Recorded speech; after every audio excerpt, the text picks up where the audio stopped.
अच्छा, अगर पुरानी जो यादें हैं उनको अगर ताज़ा करूँ तो जो कि मतलब हमारे बीच में नहीं है। ऐसी कोई यादें हैं आप लोगों के बीच में जो आज भी बरसी है, तो आप शेयर करना चाहते हैं उनके साथ में, कोई ऐसी कोई बात हुई हो, या फिर संघर्ष के दिनों में ऐसा कई संघर्ष होता है, तो ऐसे कोई संघर्ष है जो आज भी दिलों पे तरोताज़ा है?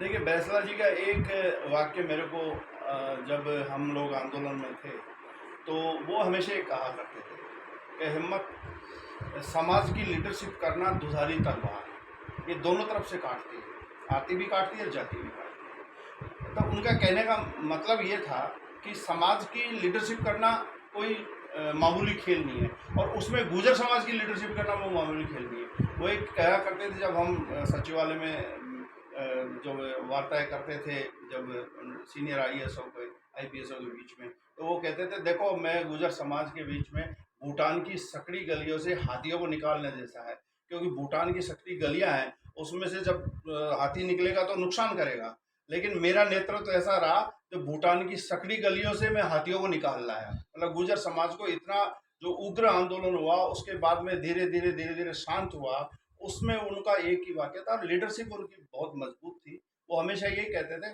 कि मरने के बाद में सामाजिक जो नेता होते हैं, मरने के बाद में याद किया जाता है। वो ही बात हुई, फैसला जी जब जिंदा थे तो लोगों ने बहुत आरोप लगाए। कभी तो कहा कि राजनीतिक दलों से साथ हाथ खेल रहे हैं, कभी कहा कि इतने पैसे ले लिए, दिल्ली वालों ने बहुत आरोप लगाए, आसपास के लोग जो जो लीडरशिप थी उन्होंने आरोप लगाए राजनीतिक रूप से। तो उनको जो सम्मान जीते जी नहीं मिला, वो मरने के बाद में मिला।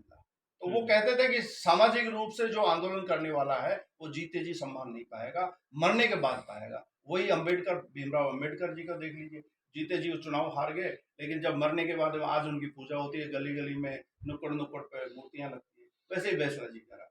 ये इनमें सिंह जी, एक तरफ तो पूरी फोर्स थी, जी। एक तरफ गुजर थी। एक बड़ी जिम्मेदारी होती है नेताओं के ऊपर कि ज़्यादा नुकसान नहीं हो जाए, चाहे पब्लिकली मान लीजिए, चाहे किसी तरीके से मान लीजिए। कितना बड़ा प्रेशर होता था, किस तरह के समझाते थे, और एक कहा जाता ढेर लगे रहते थे रोटियों के, सब्जियों के, किस तरीके का रहता था, किस तरह के समझाया बुझाया करते थे आप? देखिए, 2007 का जो मैं शेयर करूं, 2007 का आंदोलन था पाटोली पीपल के नाम। एक दुर्भाग्य था कि गुर्जर समाज जब रिजर्वेशन की मांग कर रहा था, तो हमारे बराबर के भाई मीणा समाज के दिमाग में कुछ गलतफहमी आ गई थी कि ये रिजर्वेशन हमारा लेंगे, जबकि ऐसा नहीं था। हम लोगों ने ये कहा था कि मीणा समाज का जो रिजर्वेशन एसटी का 12%, उस वो छेड़छाड़ नहीं होनी चाहिए, हमें अलग देना चाहिए। तो वो उस वक्त जरूर हमारा संघर्ष में आपसी जब टकराव हुआ, जब 4-5 महीने तक वो टकराव चलता रहा, रोज खबरें आती थी कि आज यहाँ मीणा समाज के लोगों ने घेर लिया, आज यहाँ गुर्जर समाज ने मीणा समाज के लोगों को घेर लिया। तो बड़ा पीड़ा होती थी। हम लोग ये कहते थे इस देश में जो बराबर के भाई हैं, हम बैठने वाले हैं साथ साथ, हम